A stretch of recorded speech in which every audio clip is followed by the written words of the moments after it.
একটা খুশির খবর দিই, আমাদের দলের প্রতিষ্ঠাতা বড় ভাইজান মাঠে আসছেন।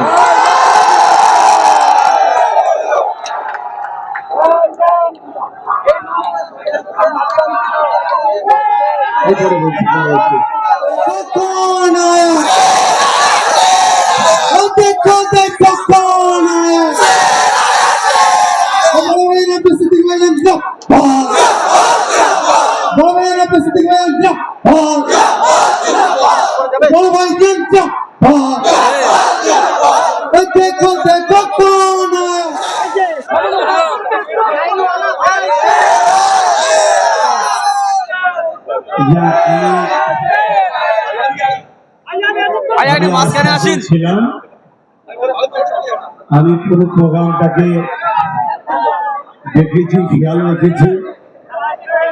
সবাই যদি মাঠেই চলে আসে তাহলে বাইরে রেখে দেখবে।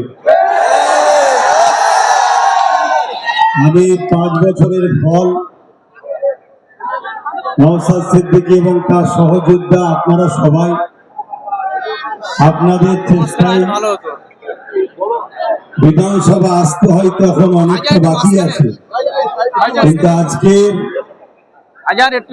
এই শহীদ মিনারের ময়দানে আপনারা যেভাবে প্রোগ্রাম ধুলো উড়িয়ে দিয়েছেন, সামনে 26-এ জিত আপনাদের অলরেডি হয়ে গেছে।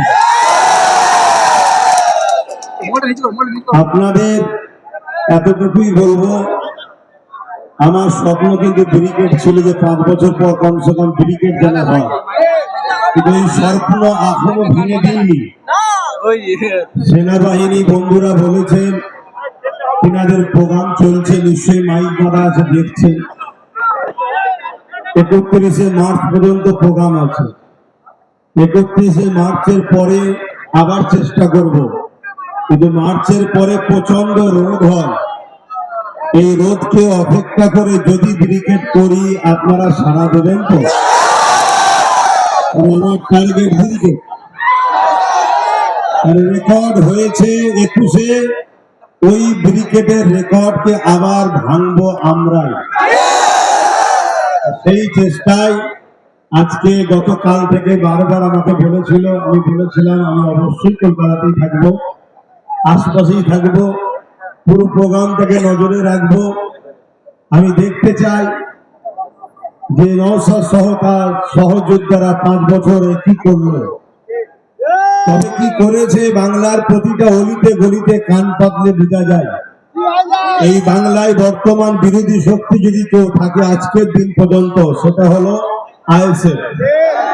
মিডিয়াতে হয়তো অন্য কাউকে বিরোধী শক্তি বানানো হয়, কেন রাজ্য সরকার বলেছিলেন তো বিজেপিকে ফর্ম নিয়ে লড়বো, তাই বিজেপিকে বিরোধী হিসাবে দেখানো হয়, কিন্তু হাকিকতে বিরোধী বিজেপি নয়।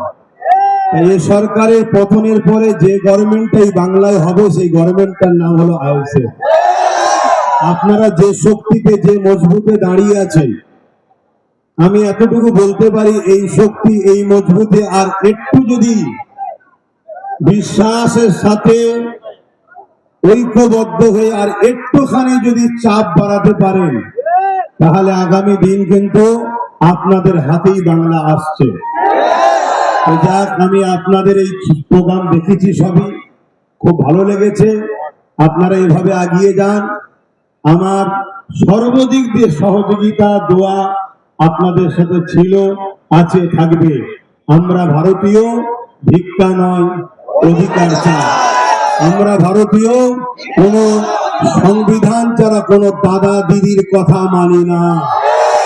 সংবিধানের কথা যে দাদা দিদি বলবে, সেই দাদা দিদিকে মাথায় নিয়ে ঘুরবো।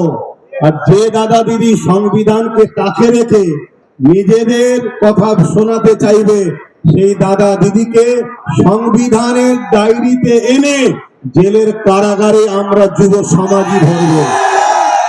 এই অঙ্গীকার নিয়ে আজকে আপনারা তো চলে গেছেন, রাস্তায় সব দেখছি চতুর্দিকে। কারণ আমি যদি আরেকটু আগে ঢুকতাম তাহলে তো আরো সমস্যা হয়ে যেত না। তো সেই জায়গায় যখন ভিড় কেটে গেছে, আমি আস্তে আস্তে বললাম এবারে চলো যে একটু কমসে কম, কেন গতবারে নওশাদ বলেছিল আমরা 2 ভাই এক জায়গায় হব। সেই কথাটারও তো সত্যতা প্রমাণ রাখতে হয়। না হয় জালিমরা কোনো খোঁজে পাবে না, কোনো ফল্ট না পেয়ে বললো কই তার ভাই এলো না তো।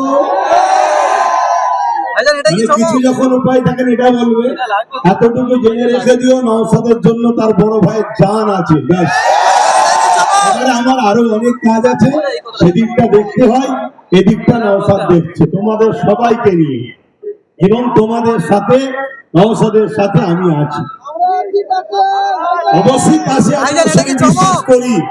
তাই এই বিশ্বাসেই তো আজকে এত দূরে চলে আসলাম। তো যাক, সকলে কথা শোনো, আমি এইটুকু বলেই সংক্ষেপ করলাম। আমার শেষ আবার একটা কথা, আমরা ভারতীয় সাদা চামড়া ব্রিটিশকে তাড়িয়েছি, এই ব্রিটিশদের দালাল কালো চামড়া গুলোকেও আমাদের তাড়াতে হবে, এটা অঙ্গীকার করতে হবে। ব্যাস, কথা শেষ করছি। সুস্থ থাকেন, ভালো থাকেন, ভারতবর্ষ